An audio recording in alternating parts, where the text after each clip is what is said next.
Bijouterie Santia, mividy volamena, Galerie Arena Antanimena, box 15 sy box 37.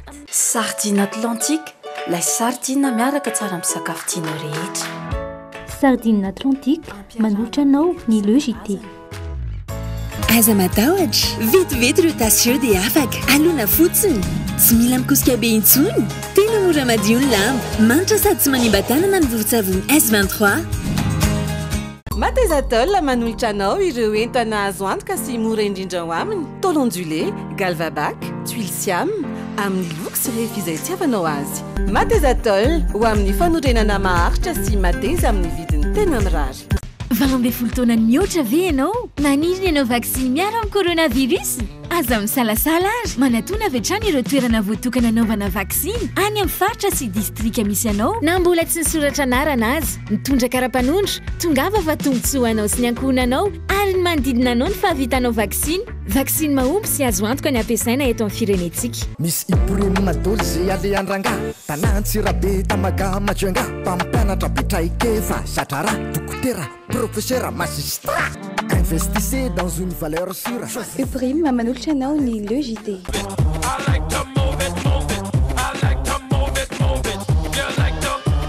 Luxor vous présente le JT.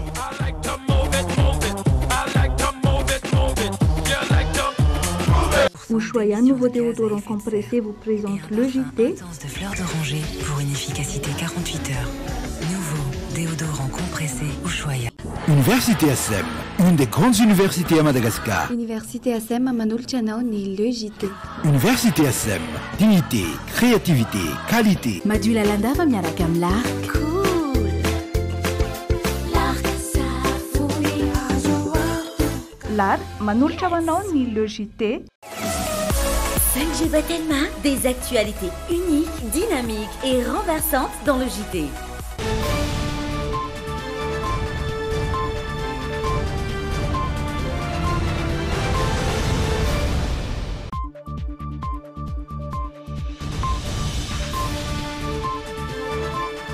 Alarobia 4 novambra 2024 tonga soa indray tompoko lasy tompoko vavy eto amin'ny logité manasana mampanajana anaraka ny fampalalam-baovao hatramin'ny farany indreto avy hatrany ary ireo lohateny-baovao.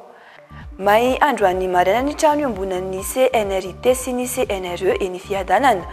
Misy fitaovana tokony anaovan'ny mpianatra toan-kevitra momba ny asa-pikarohana may no ilay firehetana. Ny ankizy 3 sy 4 bolana hatramin'ny 2 taona no marefo ara-tao am-pisefona no ny falotoy ny rivotra sy ny fiovan'ny toetrandro araka ny fanazavana nomen'ny mpitsabo. Misedra olana ara-pisefona izay anko ny olon-dehibe. Tsy maintsy manao arovava orona avokoa ireo olona miditra amin'ny toerana be olona sy famezivezen'olona maro araka ny fanapahana navoaka ny prefektura n'Antananarivo.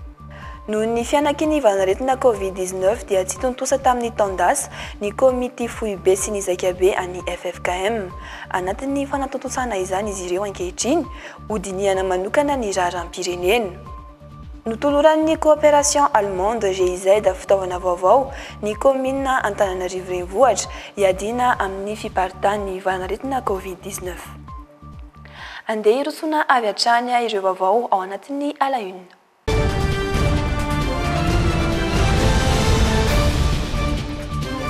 Araka ny efa natsidika teo nolanian'ny solombavam-bahoaka tsy nasiam-pantsina omaly alina ny volavolan-dalàna ifenitetim-bolam-panjakana na beresaka hatrany amin'ny adievitra ny mahakasika ny aba alaina amin'ny fidiran'ireo lasitra fototra fanamboarana savony izay notanana 20 isanjato.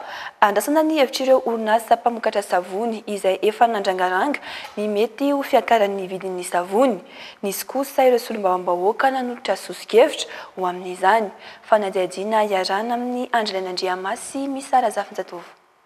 Solombavambahoaka misa 420 izay voalaza ho mpanoana sy mpiaradia amin'ny fitondrana no nandany lalàna ifenitetim-bolam-panjakana taona 2024 omaly tena milapany Tsimbazaza.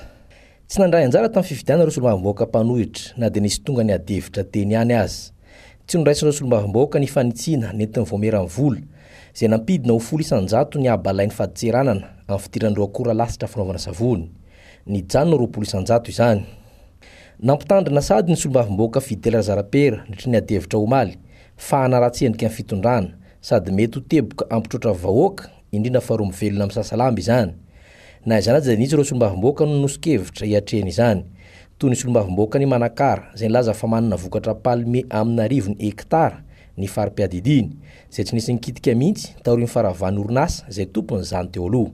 Tena azo lazaina hoe tena mitondra voka soa goavana indrindra satria ny fampanananasa ny vahoaka maro dia maro zay niaina tamin'izany dia potika tanteraka taty aoriana satria nanomboka tamin'ny fotoan'andro ny mpitondra teo aloha zany zay sy tenenitsika ny anarany le resaka monopole natao teto amin'ity tany sy ny fireneny ity raha tsika malala nezana ho tazomina na hoe vonoina zay sy nilaina tao anatin'le orinasa marobe ka maty tamin'izany ny somampalima tao aminay.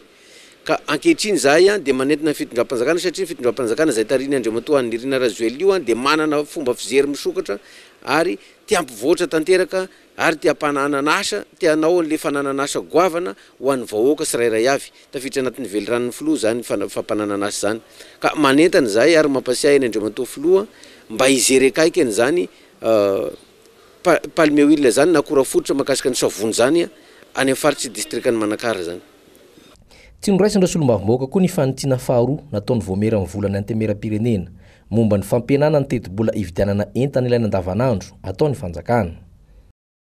May androany marina ny trano iombonan'ny CNRT sy ny CNRE eny fiadanana.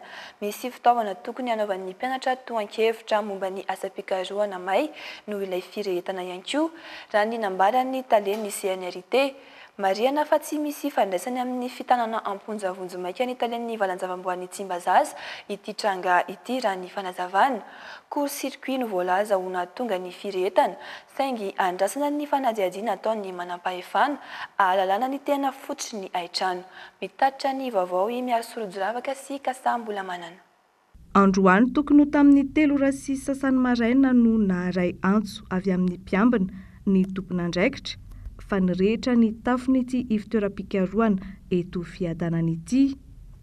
Trano iombonan'ny ivitoeram-pikarohana nasionaly momba ny indostria sy ny teknôlôjia na ny CNRT sy ny CNRE ivitoeram-pikarohana nasionaly momba ny tontolo iainana. Nanomboka nisy afo zany teo amin'ny plafond-ny CNRT ary nitatra dia nitatra izy io ka niantso pompier mpiara-miasa tonga ara-potoana ny pompier saingy noho ny olana amin'ny rano dia tsy nahafehy loatra fa nitatra le fitraikan'le afo. Marina fa misy fitaovana hanaovan'ny mpianatra mémoire atsoatsy zany may tao anatin'ny zavatra io. Ankoatra ny fahalaviran'ny toerana na fahananankarano, isan'ny nampanano sarotra ny famonoana ny afo ihany koa ny fiainan'ny tosiky ny rano raha ny fanazavana avy amin'ny mpamonjy vono. Ny iray apatelon'ny trano no may ka lasipatra tamin'izany ny trano famakiam-boky iray, laboratoara miisa 2, birao 3 ary trano fitehirizana entana miisa 5. Nisy botay a gaz 2 tonnes fampiasa amin'ny fikarohana natahorana ho may saingy afitra soamantsara araka ny tatitra voaray hatrany. Tandaran'io trano io zany dia trano nampiasain'ny Orstom taloha izy io. Ka rehefa tonga nitsangana reto foibe fikarohana tsika malagasy reto dia noraisin'ny foibe fikarohana samy nandray ny tandrify azy zany nanana tao ny CNRT dia nanana tao koa zany ny CNRE. Dia rehefa taty aoriana moa dia natolotra ho an'ny CNRT daholo le trano zany fa ny zay CNRE zany nanana dépôt tao amin'io trano anisan'ny voan'ny fahavoazana io ihany fa ny bureau zany dia efa natolotra ny namana ato amin'ny CNRT. Gardien zany no niaraka tamin'ny miaramila mpiambina tato amin'ny premier ministre no nakan'zareo pompier tany no nanao ny famonjena voalohany teo amin'ny telo sasany teo. Miisa 5 ny fiaran'ny mpamonjy voina niatra anateny an-toerana ary tamin'ny 7 ora maraina tanoany no maty ny afo. Mariana fa tsy misy ifandraisany amin'ny fitanana amponja vonjo maika ny talen'ny valanjavaboarin'ny Tsimbazazy ity trangy ity raha ny fanazavana. Voalaza fa court-circuit no nahatonga ny firehetana, saingy ny fanatsiajiana atao amin'ny manam-pahefana mifandray amin'izay no hamaritra hoe inona marina no nahatonga ny loza. Nampiantso ny polisy siantifika raha teo ny tompon'andraikitra eo anivon'ity ivitoeram-pikarohana Mahity. Misy fiantraikany amin'ny toe-pahasalamana ary lasa marefo kokoa ny taovam-pisefoan'ny zazakely ny fahaloton'ny rivotra iainana isan'andro sy ny fiovan'ny toetrandro, hoy ny mpitsabo. Ny ankizy 3 sy 4 mbolana hatramin'ny 2 taona eo no tena voamafy amin'izany. Ny lehibehibe koa voa ihany saingy maivamaivana kokoa ny fisehon'ny aretina raha ny fanazavana. Indroany ny fanadihadiana manokana nataon'ny Miarosolojoravaka sy Kasambola manana makasika izay. Misefosefo angakaingana be miaina, sepotra ilay zaza, tsy mahina-kanina na mahasakafo ihany fa tapitra lohany daholo. Tokony hojerena ny tranga manaitra toy ireo ary entina manantona tombom-pahasalamana aingana ny zaza, hoy ny toromarika ny mpitsabo. Misy fiantraikany amin'ny toe-pahasalamana ary lasa marefo kokoa ny taovam-pisefon'ny zazakely, vokatry ny fahaloton'ny rivotra iainana isan'andro sy ny fiovan'ny toetrandro. Manantona any amin'ny 115 millions de dollars tao anatin'ny herintaona ny vola very noho tsy fahasalamana vokatry ny aratsian'ny tontolo iainana. Zany hoe raha atao ny tombatombana eo amin'ny 2.9 PIB eto Madagasikara ny vola very momba ny fitsaboana ny aretina vokatry ny fahasimban'ny tontolo iainana. Manaitra ihany zany raha firenena mahatra toy isika mbola afaka manary vola amina millions de dollars toy izany. Nahazo vahana tao anatin'ny herinandro maromaro izay ny aretin'ny taovam-pisefona. Toy izao ny fomba fisehony: sery sy kohaka tsotra miafana ao anatin'ny 3 andro, misy wika na sery sy kohaka manepotra fantatra amin'ny hoe bronchiolite. Ny tena tratra aloha dia ny ankizy manomboka amin'ny 3 enim-bolana eo ka hatreo amin'ny 2 taonany eo, ireo ny tena matetika no voamafy. Ny ankizy efa lehibehibe voa ihany fa maivamaivana kokoa ny fitrangany aretina. Le trangana aretina ireo zany tsy dia hoe vaovao akorana, adinodino ny fisian'ireo noho le 2 taona nisy fiboana, nisy confinement. Dia ny tombony tsara amin'ireny confinement ireny moa zany tsy ny corona ihany no virus hoe mitsahatra misirkule, fa ny virus mitarika aretin'ny fitaovam-pisefona tsy misirkule ihany koa. Dia 2 taona izay tsy dia nisy ny epidemia. Ho an'ity tompom-pahasalamana ity, raha ny sasaka ny aretina hafa sy ny an'ny taovam-pisefona 2 taona lasa izay, amin'izao ny ampafolon'ny zaza raisiny eto ihany no tonga noho ny aretina hafa. Ny 7 isanjato ambiny kosa manantona mpitsabo noho ny sery, ny goaka ary ny fahaseporana isan-karazany. Naparitaka nanomboka androany fanapahana mahakasika ny fanaovana arovava. Tsy maintsy manao arovava olona rehefa miditra toerana be olona sy be mpifamezivezy. Fanentanana ihany aloha no atao atoato, tsy mbola manana fahefana ametraka ny passe sanitaire eto Madagasikara ihany koa isika, hoy ny prefektura n'Antananarivo. Ny Aina Rasoloarmana sy Dodara Jaranjato. Manakaiky ny fetin'ny Noely sy ny fetin'ny faran'ny taona sy ny taom-baovao, etsy ankilany nefa miakatra indray ny tahan'ireo tranga vaovao voamarina fa mitondra ny tsimok'aretina Covid-19. Ienzana ny fampiarana ireo fepetra sakana manoloana ny valan'aretina manomboka izao, hoy ny prefektura n'Antananarivo. Naparitaka nanomboka androany ny arrêté mahakasika ny tsy maintsy anaovana arovava orina amin'ireo birao-mpanjakana, banky, tsena, fitanteram-bahoaka ary ireo toerana izay vory olona sy be olona mivezivezy. Karazana fanentanana ihany nefa ity atao ity, hoy ny prefektura. Tsy mbola misy famerana kosa ny isan'ireo olona mivorivory araka ny nambarany ihany. Mila miatra aloha ny amehana ara-pahasalamana ho izy vao afaka miroso amin'ny famerana ny fivorivoriana indray. iverina efatrefatra no hipetraka eo amin'ny sezany fiara fitateram-bahoaka ho izy ary isy ny fisavana entitra manoloana izay. Varité zany milaza fa tsy maintsy mitondra arivavoorona daholo zay rehetra mivoaka ny trano. Manoloana ny fanaovam-vaksiny indray, mbola misy 5 alina ireo tsy mbola nahavita ny fatra faharoa amin'ilay vaksiny tonga voalohany dia ny vaksiny AstraZeneca zany. Tsy mbola afaka mampiasa ny passe sanitaire kosa nefa i Madagasikara raha ny nambaran'ny prefektiorana Antananarivo. Tsy mbola manana teti-bola amin'ny fametrahana izany isika ho izy. Tena tsara dia manao vaksiny. Tsika mbola tsy manana moyen ahafahana amin'ny contrôle amin'izay. Na sarotra amintsika manao an'ilay passe sanitaire ny any amin'ny firenena mandroso moa efa misy an'iny. Tsika hatramin'izao mbola tsy manana ny moyen anaovana an'izay. Ny volana Desambra no fotoana fidiran'ny olona avy any amin'ny faritra manketo andrenivohitra hoy ny prefektiorana Antananarivo. Izay ho izy no antony nametrahana ity arrêté ity hisorohana ny fipariahan'ny valanaretina indray sy ny mety hiverenana amin'ny fihiboana. Aritra 3 herinandro ny fanaovana fanentanana ary hiatra ireo fepetra ireo sy ny fanasaziana rehetra amin'ny herinandro faha-4. Any ivelany miverina mirongatra indray ny vanan-tena Covid-19 ao Frantsa amin'izao. Mahery ny valorivo-siray alina ireo olona nitondra ny tsimikaretina tao anatin'ny herinandro raha nitatitra ny voaka. Miisa 4 ireo kilasy nakatona noho ny firongatry ny coronavirus. Manoloana izany, manentana ny mponina ny mpitondra ao Frantsa amin'ny anaovan'ireo mbola tsy navita vaksiny ny fatra fahatelo entina miady amin'ny Covid-19 fanampanazavana.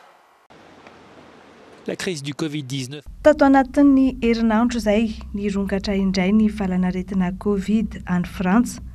Olona 4,4 no mitondra ny tsimikaretina tao anatin'izay raha ny antota navoaka ny ministera ny fahasalamana any an-toerana.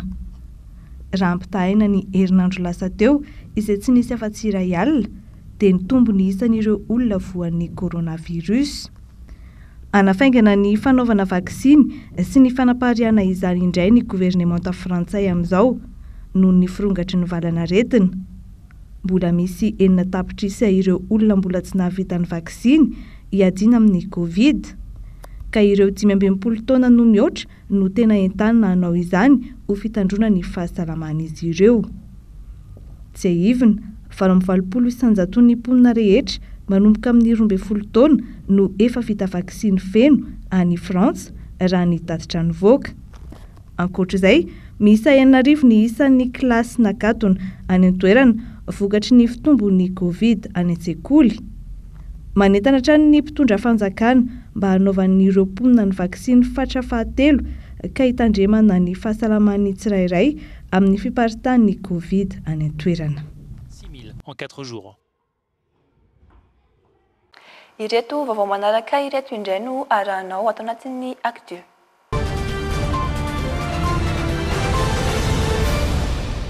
Vaovaon'ny finoana avy hatrany noho ny fisian'ny valanaretina Covid-19 dia tsy tontosa tamin'ny taon-dasan'ny Zakabe fanao isa 3 taona sy ny komity foibe eo anivon'ny FFKM. Nisy fiantraikany lehibe tamin'ny fiainam-piangonana rehetra ny Covid-19 hoy izy ireo. Anao jeritodika ireo fiangonana mpikambana, anao tombana ny zavabita ahafahana mioana indray amin'ny ho avy. Naneho hevitra mahakasika ny fiainam-pirenena ihany koa i Monseigneur Razanakolona Odon. Fanampanazavana. Fanao isan-taona ny komity foibe eo anivon'ny FFKM miditra ao anatin'ny andiany 17 izy ireo ankehitriny. Tsy nisy ny komity foibe tamin'ny taon-dasa noho ny fianakiny valanaretina Covid-19 izay nisy fiantraikany amin'ny fiainam-piangonana ankapobeny mihitsy. Maro ny lahadinika ao tsy voatan'izay eto fa izay hoe ahafahana mijery aloha anisany anankiray voalohany vokatry ny valanaretina iny inona manahoana daholo moa ny zavatra hatramin'izay. Mba rariny eo amin'ny sehatra hoe ny fiainan'ny olombelona aza rehefa nataka an'ireny mahay mijery todika, manao jery-tombana ny zavatra vita sy ny zavatra ny ainana mba ahafahana mametaka ny ho avy fiainana na tsotra zay na fikambanana.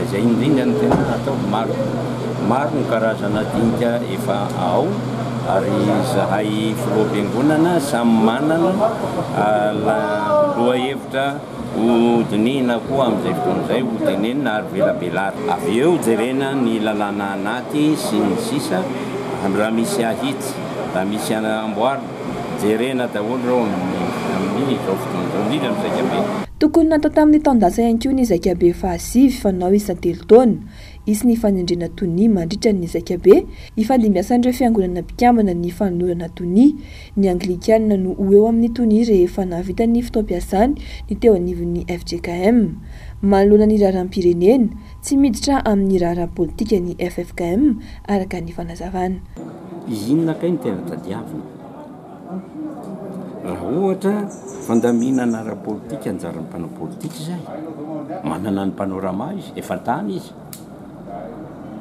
raha ohatra ampiarahamin'ny ekonomika fiarahamon'ny pirenena anisan'ny mandamin'izy nahoana tsy miasa inona ny idirana ihany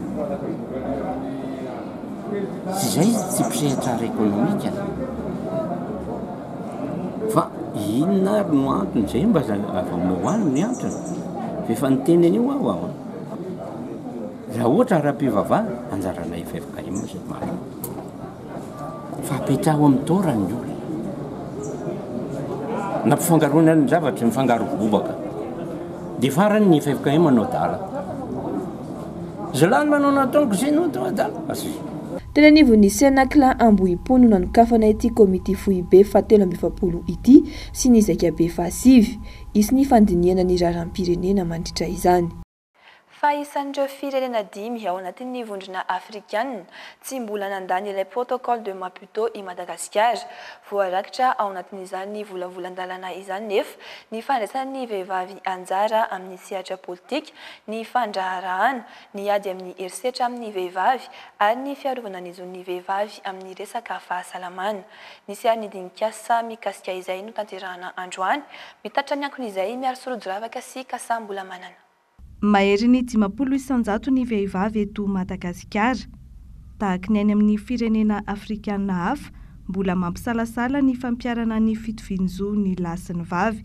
hoy ny solombavam-bahoaka Masgola Mali tombanana ho noho izay antony izay ihany koa no mahatonga ny firenentsika marisarisa amin'ny fandaniana ilay volavolan-dalàna mandrafitra ny protocole de Maputo izay manome lanja ny zon'ny vehivavy vokatra izay tsy afaka misitraka feno ny zony ny vehivavy malagasy matetika moa zany miteraka adivitra amin'ny protocole de Maputo dia ny eo amin'ny 970 izay miompana amin'ny mety hoe santé de reproduction eo moa zany dia mipetraka hoe takany rehetra ny vehivavy dia ny filazan'ny mpiaron'ny zolombelona azy moa hoe droit de la femme de disposer de son corps ITG moa na be resaka teo aloha teo fa raha tsy teny fotsiny ao hoe ny grossesse extra-utérine zao dia efa ITG zany dia raha ohatra zany ka orarahantsika ihany koa ohatra zany ny grossesse extra-utérine dia sady ho maty ny reniny no tsy maintsy hosorona ihany koa le zaza satria mipetraka ny amin'ny toerana tsy misy anazy misy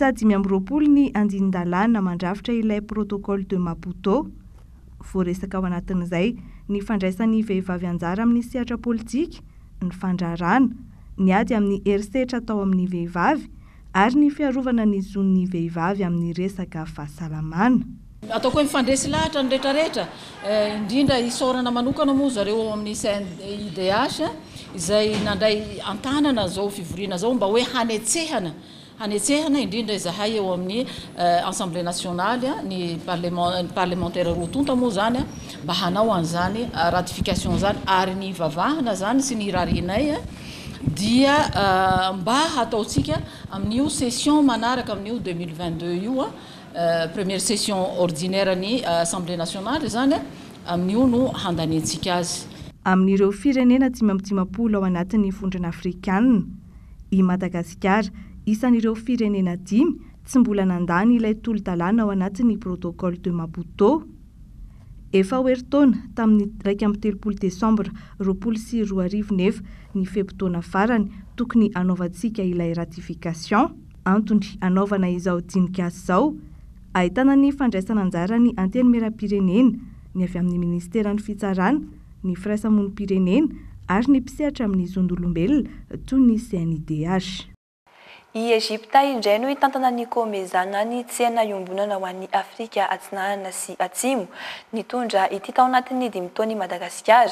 Nandritra ny lahaten'ny filoham-pirenena malagasy no anambarany fa zava-dehibe ny fampiasana ny nomerika ho fitaovana entina mamirina indray ny toe-karena amin'ny laoniny ho an'ny firenena mpikambany komeza indrindra taorian'ny COVID-19 nanamora ny fifanakalozana arabaritra ny fisian'ny nomerika. Arao ny andindiny makasika izay. Nosokafana tamin'ny fomba ofisialy ny talata 13 novambra tany Egypte ny fivoriam-be faha 20 an'ireo filoham-pirenena sy filoham-panjakana mivondrona ao amin'ny komeza nanamarika ny lanonam-panokafana ny fifamindram-pitantanana teo amin'ny birao teo aloha sy ny birao vaovao. Rehefa nitantana ny komeza nandritra ny 5 taona Madagasikara dia i Egypte indray no isana izany andraikitra izany. I Libia no eo amin'ny fitantanana lefitra ary mpampiankateny indray Madagasikara ao anatin'ny birao vaovao. Nandray anjara fitenenana nandritra ny fanokafana ny filoham-pirenena malagasy ary nasian'ny teboka ny mahakasika ny zavatsoa amin'ny fampiasana ny nomerika amin'ny famelomana indray ny toe-karena indrindra taorian'ny fiatrena ny COVID-19. Nanampy ireo mpandraharaha arabaritra ny zone de libre échange fifanakalozana arabaritra mampiasa ny nomerika nahazo tombony tamin'izany ireo orinasa kely sy antonony. Nisongadina nandritra ny fotoam-pitantanan'i Madagasikara raha nitatitra ny firosoana amin'ny fampiarana ny fifanakalozana arabaritra iraisana. Niona manokana tamin'ny filohan'ny Egypte ihany koa i Andry Rajoelina, filoha malagasy. Nisongadina nandritra ny fampiresana ny tokony isian'ny fifanakalozana traikefa sy fahaiza-manao eo amin'ny firenena rotonta. Noresana ihany koa ny fiara-miasa sy fanoanan'ny fanjakana Egyptiana ny Madagasikara amin'ny fanatanterahana ny tetikasa fanamboarana ny lalana migodana autoroute voalohany mirefy 500 kilometatra mampitohy Antananarivo sy ny Seragnatsambo lehibe ny Toamasina. Vaovao eo amin'ny sehatra iraisam-pirenena kosa nipoaka ny ozinina mpamokatra fitaovam-piadiana iray tao Serbia, roa no maty tao anatin'izany. Ampolony ireo may vokatry ny fipoahana sy voatery ny aina gaz toksika, fipoahana fahatelo tamina ozinina mpamokatra fitaovam-piadiana ity nitranga tao an-toerana ity tao anatin'ny herintaona monja fanampanazavana. Nipoaka ny ozinina mpamokatra fitaovam-piadiana iray tao Belgrade, renivohitry Serbia. Olona roa no maty tao anatin'izany ary 40 ireo naratra may vokatry ny fipoahana. Maro ihany koa ireo niaina ny gaz toksika vokatry ny fipoahana. Eno hatrany amin'ny 15 kilometatra noho ny manodidina ny fipoahana. Ny setroka matevina ihany koa niaraka tamin'izay. Araka ny nambaran'ireo mpamonjy vona, nisy mpiasa manodidina ny 40 tao amin'ilay ozinina tamin'ny fotoana ny fipoahana io. Mpamonjy vona 40 ihany koa no namono ny afo ary nifehy azy mba tsy hisy ny fipoahana fanondroany indray. Toerana fanatobiana vanja fandrehitra ho an'ireny fusée ireny ity toerana ity izay mirefy 400 metatra tora-droa. Fusée miisa 500 miaraka amin'ny vanja 30 kilao no nipetraka tao amin'ny toerana io araka ny nambaran'ireo mpamonjy vona. Aingana ny nameza ny mpamonjy vona ny afo, efa nisy fipoahana toy izao tao amin'ity ozinina ity tamin'ny taona 2024, 3 maty tamin'izany, fa 3 no nisy ny fipoahana ozinina mpamokatra fitaovam-piadiana tao Serbia tao anatin'ity taona 2024 ity. Nanomboka androany salon vohatra izay karakarain'ny tranobe ny varotra sy ny indostria eto Antananarivo, fampiratian'ireo mpamorona sy mpanao asa tanana. Maro ireo nahavariana kanefa olana hatr'izay ny alafin'ireo vita malagasy sy ny tsy fisian'ny fanampiana azy ireny. Tady vaovao ny Andrelana Andriamasy Misara Zafinjatova. Trano eva 40 mampiranty ireo vokatry ny famoronan'ireo mpanao asa tanana sy ireo asa tanana vita malagasy etsy amin'ny kianja Malakam. Nisongadina sy nahasarika ny olona ity trano eva mpanao asa tanana amin'ny alalam-poto taratasy ity. Gagabe mihitsy zao nahita ny lestandy avy amin'ny taratasy no avy tany poketra tsara tare mihitsy. Zavatra ohatr'izany le izy, tena manambaka ny avy any ivelany, tsara tokoa le izy. Misy ny famoronana azahoana zavatra tsara ho vita malagasy, ho sitrahany malagasy. Olana an'ireo mpanao asa tanana ny avitsin'ireo mpanjifa no ny saka narabidina. Lafo kokoa ireo vita malagasy no ireo entana farany. Zay misy le tosika hoe misy mpandraraha sy orinasa malagasy mahavita zavatra tsara dia mila songadina iny zay ny aty amin'ny côté hoe manome tosika ary zay le anjara briky hoe chambre de commerce hoe mampafantatra azy ireo ary tsy hitany hoe mampafantatra azy ireo amin'ny hetsika ohatran'izao fa araka ny teneniko teo hoe akoatra ny amin'izao dia mbola manome tosika azy ireo koa ny chambre de commerce amin'ny resaka fampafantarana ny vokatra amin'ny resaka communication sy marketing. Mezaka manampy azy ireo hatrany fitondram-panjakana tosika azy ireo raha teo ny fisina hetsika fampafantarana ny asa vita toy izao. Mety marina zay tenenareo zay hoe mety lafo kokoa ny vita eto toerana noho ny any ivelany marina zay nefa raha tsy apitsika le mpanao asa tanana malagasy dia tsy voatra mihitsy satria ny samy hafa ny ataon'ny masinina hoe mamokatra zavatra anankiray izy tonga dia 20 000 exemplaire sy namorona zato nefa ny zato sy tonga 1000 raha tsy tsika mihitsy hoe miara manjifa n'le vita malagasy ka za zany manao antsoava hoe jifao ny vita malagasy na zavatra mitovy ara. Nanao antsoavo amin'ny tokony hanampin'ireo minisitra sy mpitondra fanjakana isan-tsokajiny ireo mpanao asa tanana ny governoa faritra Analamanga izay piaty salon voatra mizotra amin'ny kianja Malakam nanomboka androanka hatramin'ny sabotsy ity. Loha hevitra banjinina ny hoe fanodinana akora fototra ivony famoronana. Nisy ny fanoloran'ny coopération allemande GIZ fitaovana entina hanampiana ny commune Antananarivo renivohitra hiadina amin'ny fiparitahan'ny varetina Covid-19. Anisan'izany ny fiara citerne lehibe roa mitondra rano izay entina hitaterana rano hanadiovana ny tanàna amin'izao fisian'ny varetina izao. Ahafahana manaparitaka ranom-panafody sy amendrana ny sekoly sy ny ministera rehetra ihany koa ny fiara citerne hoy ny ben'ny tanàna. Angom-baovao entin'ny tsioreny Manivison sy Doudara Jarjato. Nahazo fiara citerne mitondra rano miisa roa avy amin'ny coopération allemande GIZ ny commune Antananarivo renivohitra androany. Entina hanadiovana ny tanàna sy ny tsena hiadina amin'ny Covid no tanjona amin'ireto fiara ireto ny ben'ny tanàna. Ny fiainan'ny commune dia mampiasa rano foana. Indrindrina ny fanadiovana ny tanàna sy ny fanadiovana ny tsena amin'izao valanaretina izao ka noho izany nahatsapa ny commune ary ny coopération allemande hoe tsy mety raha ampiasany rano Jiramatsika ny mponiny efa mijaly tsy ampy ny rano fa aloha rano ny kopa na ranony zay rano miangona any na masay no ampiasaintsika hanadiovana ny tanàna sy hikarakarana zaridaina sy ny sisa. Zay nahatonga an'io fanomezana io mba ahafahana hiady koa amin'ny valanaretina coronavirus.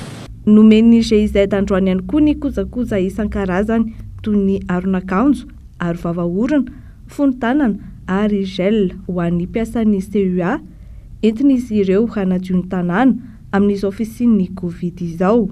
Afaka manao désinfectant eny amin'ny toeram-pianarana ny biraon'ny ministera ary ny tompo fiantsoana ny taksibe ihany koa ny fiara citerne hoy ny ben'ny tanàna. Fiara moa ampiasaina amin'io koa satria io zany mitondra antsika ny na ny resaka fanafody ampiasaintsika désinfection zany ny sekoly ministera rehetrarehetra raha ohatra ka mitombo ireny isan'ny olona voaketika io ary nitondrana koa an'izay mpiasan'ny kimisahana ny fahasalamana. Manoloana ny tsy fahampindrano eto Antananarivo dia miezaka izy ireo amin'ny famerenana ny fanamboarana ny fantsona mpitondra rano izay simba hialana amin'ny fahasahiranany mponina.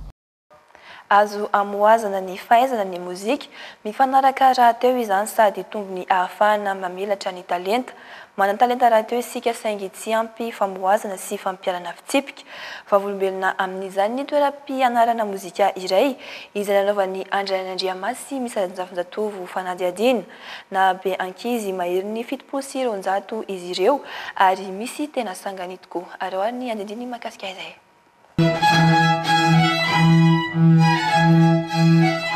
Manan-talenta ny malagasy fa tsy ampy famoazana sy tsy ampy fanarahana fitsipika. Raha nambara ny talenta toeram-pianarana mozika iray. Singa lehibe afaka mamono fitadidiana ampahomby amin'ny fianarana any an-dakilasy raha teo ny mozika. Afaka miaraka tsara izy ireo ananaovan'izy ireo andrana mihitsy azy. Mianatra, misy mianatra tena mianatra any am-pianarana, misy mianatra ao an-trano. Fa le izy zany ny mozika dia manampy amin'ny fianarana. Ohatra ny averiko omben'ombeny le izy isaky manao interview ohatr'izao hoe ny mozika dia mampivelatra ny cerveau mampisy ny éveille ny motricité ny mampitombo ny capacité en concentration ny concentration rehetrarehetra na visuelle na auditive mampitombo mémoire donc manampy mozika fa sanatria tsy manala ary ny fianarana dia tokony atao foana ny fianarana araka ny tokony izy satria tsy fantatra mihitsy rehefa lehibe izy hoe te hanao musicien izy ve sa te hanao docteur donc sady mianatra mafy izy no manao mozika mafy. Ankizy manodidina ny 700 eo no efa nivoaka teto ary miparitaka anaty tarika ampolony anao fampisehoana izy ireo ny alahady tolakandro izao eny amin'ny piscine ny sekoly Escantamena.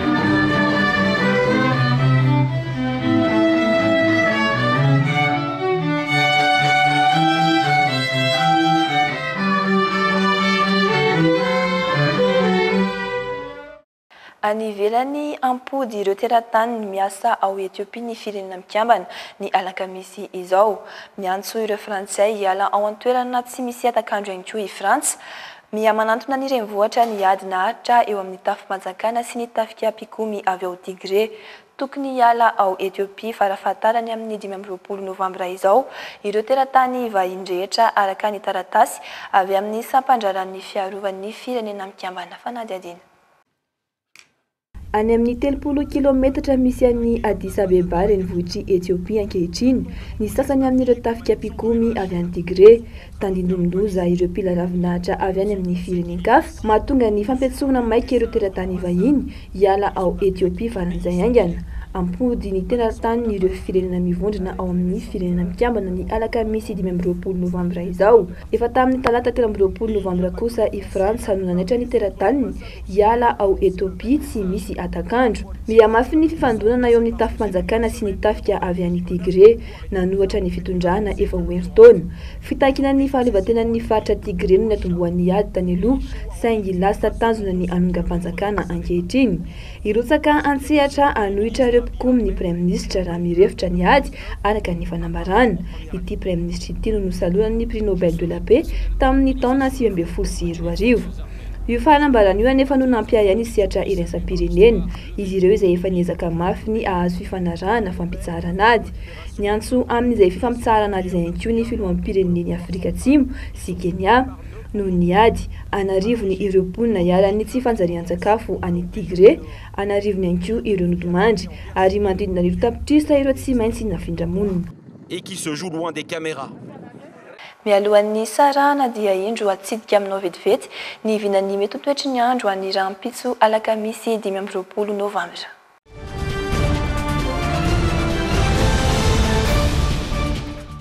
Isantarana izay vinan'ny mety toetry ny andro izany amin'ny tapany avaratry ny nosy ifandimby ny rahona sy ny masoandro an'ny faritra Diana sy ny faritra Sava raha isy kosa ny rotsakorana ho an'ny faritra Diana manokana 30 degré Celsius ny maripana ambony indrindra voavinavina ary 20 degré Celsius ny maripana ambany indrindra.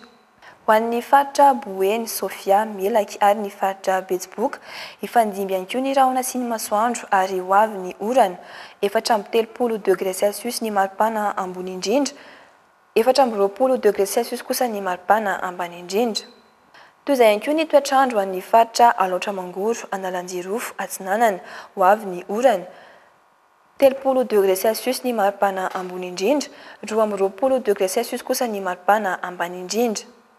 Ho an'ny faritra Bongolava, Analamanga, ny faritra Itasy sy Vakinakaratra ifandimby ihany koa ny rahona sy ny masoandro ary isy ny rotsakorana 30 degré Celsius ny maripana ambony indrindra 12 degré Celsius kosa ny maripana ambany indrindra.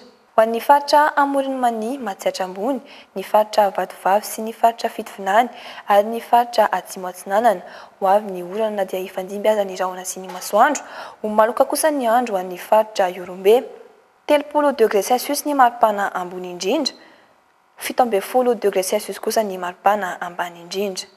Ary farany ho an'ny faritra Menabe sy ny faritra Atsimo Andrefana ifandimby ny rahona sy ny masoandro raha ho maloka ny andro ho an'ny faritra Andro sy ny faritra Anosy 30 degré Celsius ny maripana ambony indrindra 20 degré Celsius kosa ny maripana ambany indrindra.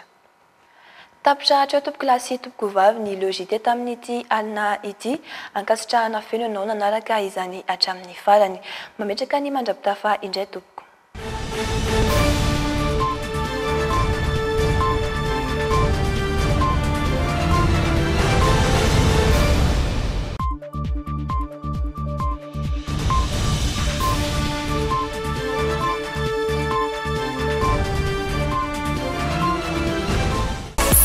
Tellement des actualités uniques, dynamiques et renversantes dans le JT. Sardine Atlantique, la sardine miaraka tsara misakafo tianao rehetra. Sardine Atlantique, nanolotra anao teo ny le JT. Ushuaïa nouveau déodorant compressé vous a présenté le JT. De fleurs d'oranger pour une efficacité 48 heures. Nouveau déodorant compressé Ushuaïa. Université ASEM, une des grandes universités à Madagascar. Université ASEM, nanolotra anao teo ny le JT. Université ASEM, dignité, créativité, qualité.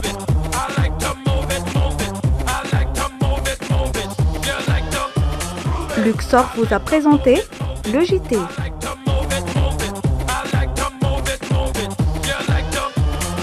Sardine Liberator, nanolotra anao teo ny le JT. Sardine Liberator, les sardines namitiro tsara lavitra noho ny sardine rehetra. Liberator, une liberté de saveur. Miss Ibrahim Madol zay aleandrangà Tanantsirabe tamaga majoanga Pampianatra betraikefa satrara dokotera professeur magistrat Investissez dans une valeur sûre. Ibrahim nanolotra anao teo ny le JT. Bijouterie Santia, mividy volamena. Galerie Arena Antanmen, box 15 sy box 37. Matezatol manolotra anao ireo entana azo antoka sy mora indrindra ao aminy. Tôle ondulé, galvabac, tuile siam, amin'ny luxe rehefa izay tiavanao azy. Matezatol ho amin'ny fanorenana maharitra sy mateza amin'ny vidiny tena mirary. Aza matahotra, vetivety ireo tasio dia afaka. Alona fotsiny, tsy mila mikosika be intsony. Tena mora madio ny lamba, manitra sady tsy manimba-tanana ny vovon-tsavony S23. Valambe fultona mihoatra ve ianao? Maniry ianao vaksiny miaro amin'ny coronavirus? Aza misalasala azy. Manatona avy hatrany ireo toerana voatokana anaovana vaksiny any amin'ny faritra sy distrika misy anao. Na mbola tsy nisoratra anarana azy. Mitondra kara-panondro, tongava fa tombontsoa anao sy ny ankohonanao ary ny manodidina anao ny fahavitanao vaksiny. Vaksiny mahomby sy azo antoka ny ampiasaina eto amin'ny firenetsika.